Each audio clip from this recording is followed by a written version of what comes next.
President Trump held an exclusive dinner last night in Washington, a suburb of Washington, in which the top buyers of his crypto coin called Trump coin were invited to participate in this dinner. And the people who got in were the people who were on the top of the leaderboard of who spent the most and held the most of this Trump cryptocurrency over a certain period of time.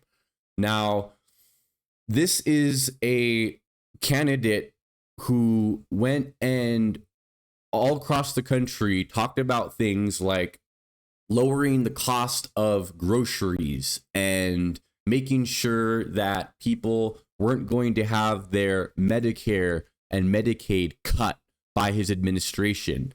And we saw Donald Trump turn out all sorts of lower propensity voters as well as more rural voters in this country who believed Donald Trump's message that he is looking out for them and he is a guy who is going to fight for the needs of everyday Americans as much as he possibly can. Now, we all know that this was a very clear and bold-faced lie that Donald Trump was able to somehow sell to enough people in this country to push him over the edge.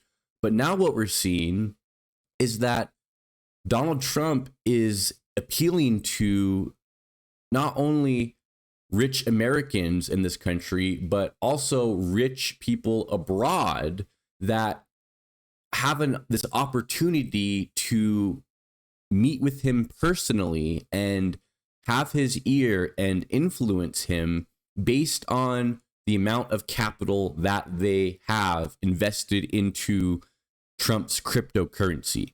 I can't think of anything else that would possibly be a more obvious corruption scheme, maybe other than being gifted a massive plane by a country that didn't even want to have it in the first place. That's a different conversation.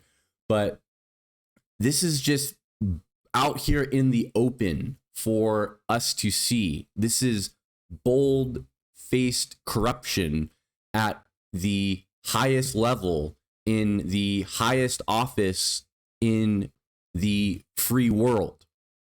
And we know how much that the Trump family made during Trump's first administration in Washington, where the Trump family made hundreds of millions of dollars off of Trump's presidency.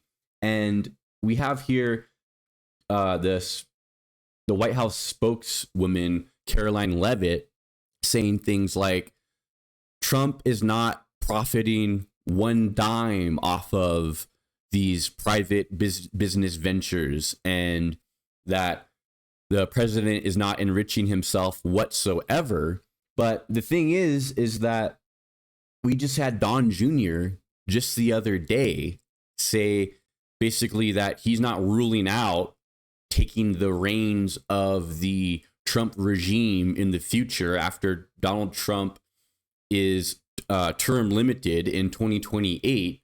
And what we know is that through CIC Digital, the Trump family takes a share of the profits from this Trump coin being sold.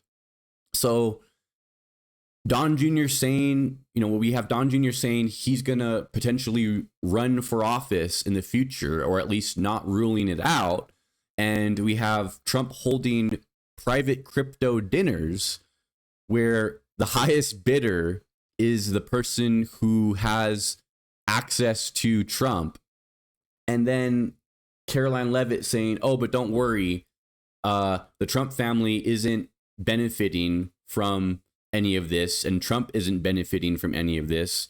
But hold on a second here. I mean, it seems very clear that the Trump family very much so is benefiting from these transactions. It's not like it's hidden. It's all out there in the open.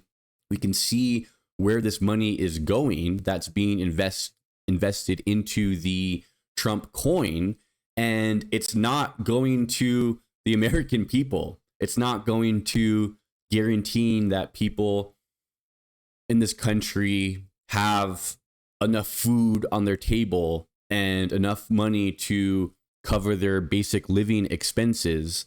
That's certainly not where it's going. And the thing about a meme coin, right, is that a meme coin is its value is completely based on speculation, right? That's what makes a meme coin a meme coin.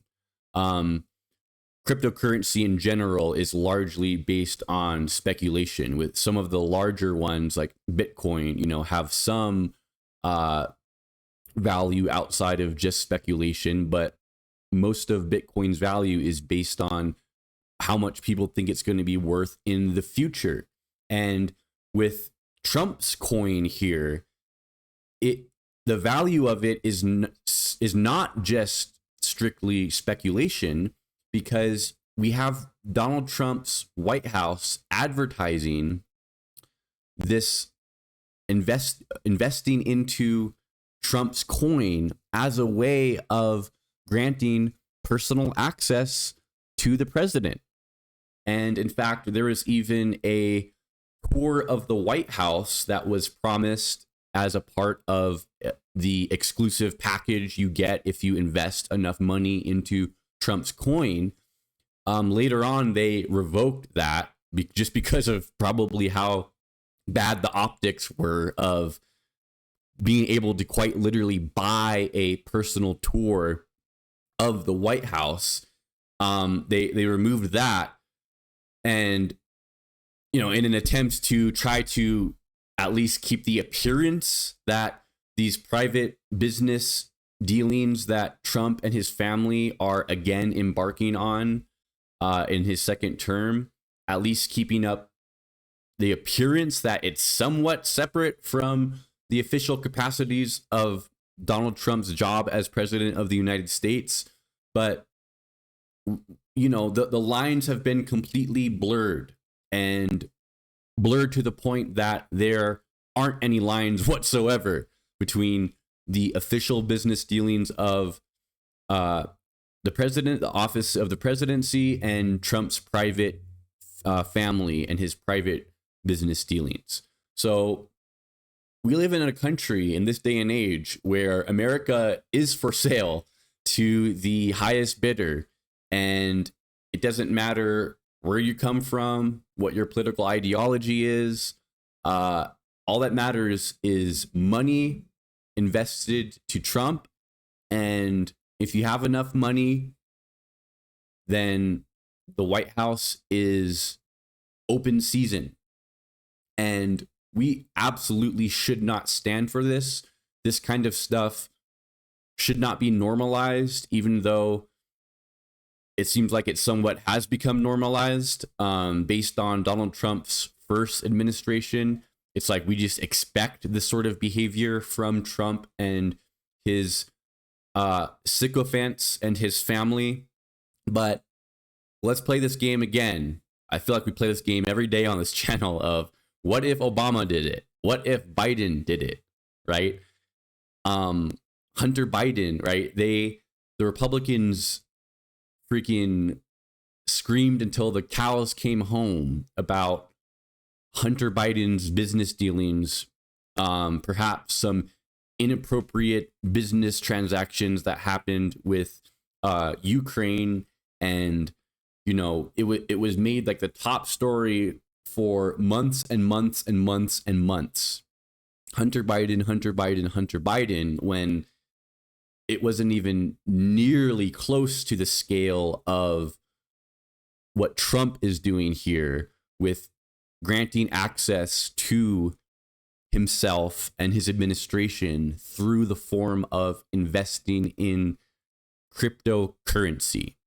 Absolutely despicable. We should not stand for this as the American people, and we must let it be known that our country is not for sale to the highest bidder of anyone out there who wants to gain access to the American government system.